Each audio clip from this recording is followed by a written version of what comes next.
Hi, I'm Cliff, and this is my garage. And today, we're going to be changing out some lawnmower blades.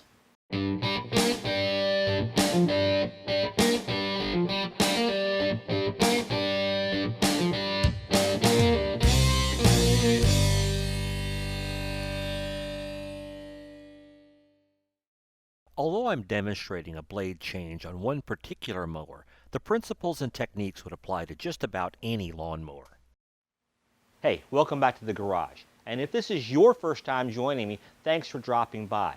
So this is my 2007 John Deere Z425 lawnmower. Zero turn mower. This thing has been great. We have been so happy with it. It's got about 400 hours on it. And like I said, we've been really happy with it.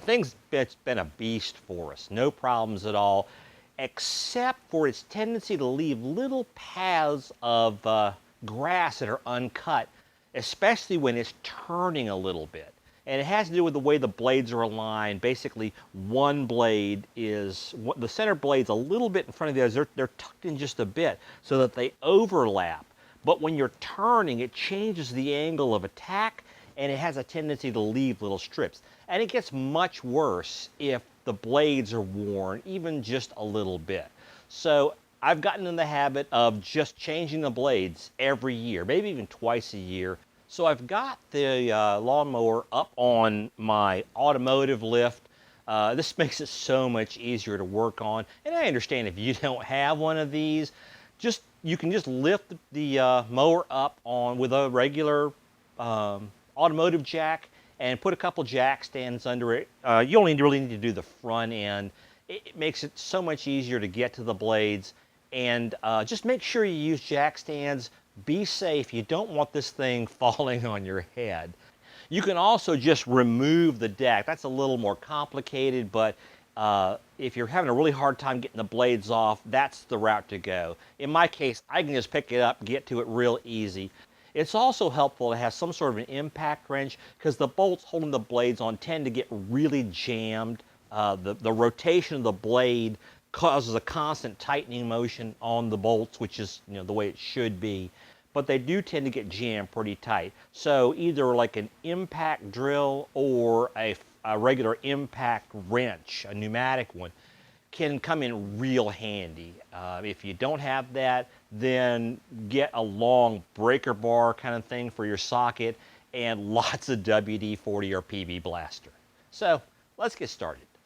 Glancing under here, I can tell you the first thing I need to do is I need to get in here and to clean this up. See the way this grass has clumped and stuck under here? I definitely need to get out because that interferes with the airflow under the deck, and it's just generally a bad idea. So while we're under here, I'm going to take care of that too. Now, one major reason that I recommend using like an impact driver or an impact wrench is that when you try to do this with what's this thing called? A socket wrench, and you're trying to undo this bolt, the blade wants to just go ahead and turn with you. One thing that can work, if you get a good sized breaker bar, get these two almost lined up and then squeeze them with your hand really hard. And sometimes if the bolt's not too badly jammed, you can get it off of there.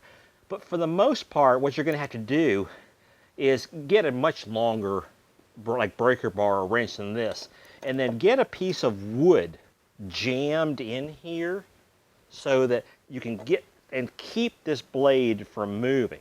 Okay, well, I'm not going to demonstrate that because it's just way too much work. Instead, I'm just going to grab my impact wrench, or rather my impact driver,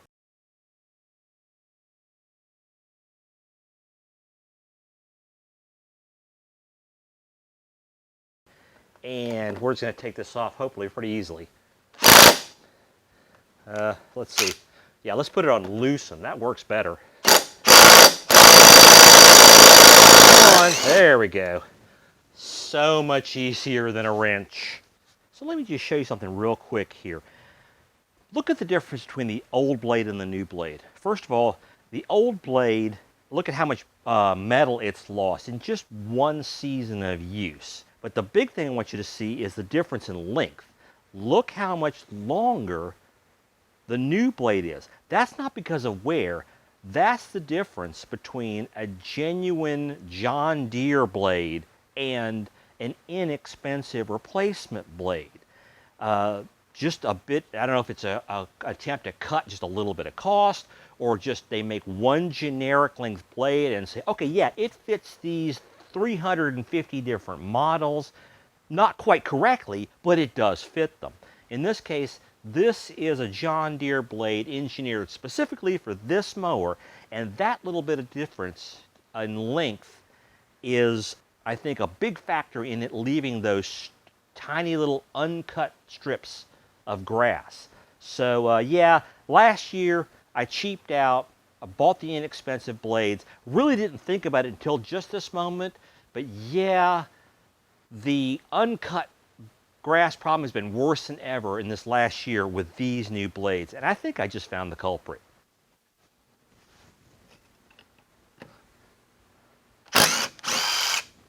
That one came off real easy.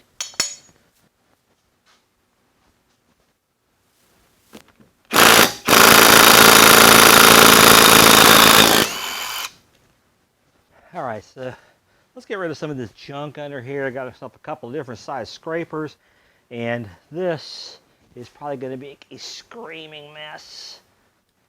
Of course, it's not landing in the trash can like I'd planned, but yeah, this is disgusting. Ugh. Blech. A little longer than a few minutes later.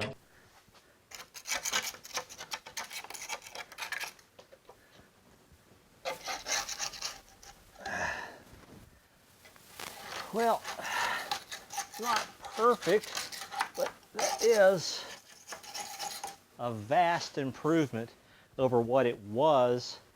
I think what I'm going to do is, once I'm finished up here, I'm going to take it out and pick up this front end and put it on a jack stand out in the driveway and get under here with a pressure washer and do a better job cleaning this up, and definitely put it on my to-do list of every month or two clean this up. Honestly, I had never noticed how caked up that was because I had never had this lift to help me work on it before, and I was always just barely able to see under there, and honestly never saw how bad the buildup was. So hopefully that will also improve the mower's performance.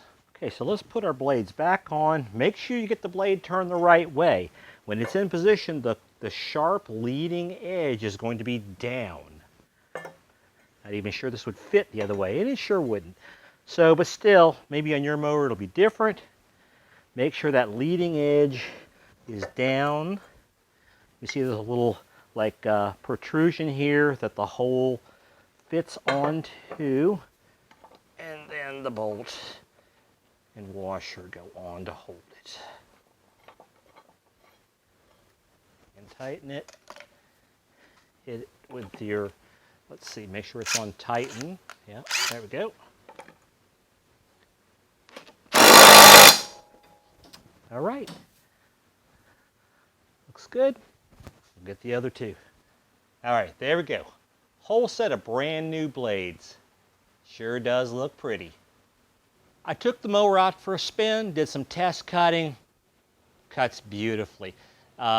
Nice and clean. Didn't see any of the issue with leaving the strips of uncut grass. So I think that's a combination, of course, of having new blades, and I really believe that having the proper blades engineered specifically for that mower that were just that fraction of an inch longer made a big difference in the cutting performance. Now, I'll admit, generally I tend not to say that okay, brand names are best and that your mower or your car needs the specific part provided by the manufacturer, but this is a case where it's true, at least in terms of the blades that I got as the replacement last year versus genuine blades. They were not up to snuff, I don't feel. So I generally don't do this, but I recommend in this case get the blades that your mower manufacturer recommends, or at least if you're going to get the replacements, carefully check them when you get them. Make sure that they are the same length, that the blades are the same pitch, it's the same design. It needs to be an exact clone because your mower manufacturer designed that deck's aerodynamics to work in a particular way. But in this case, hey, all's well that ends well. I've got a mower that works really well. So guys, that's it for this episode. Please go down there, find that thumbs up button, give us a like, subscribe to the channel, and when you do, make sure you click on that little bell icon. That way, YouTube will notify you every time that I post new content from here in Cliff's Garage. I'll see you next time.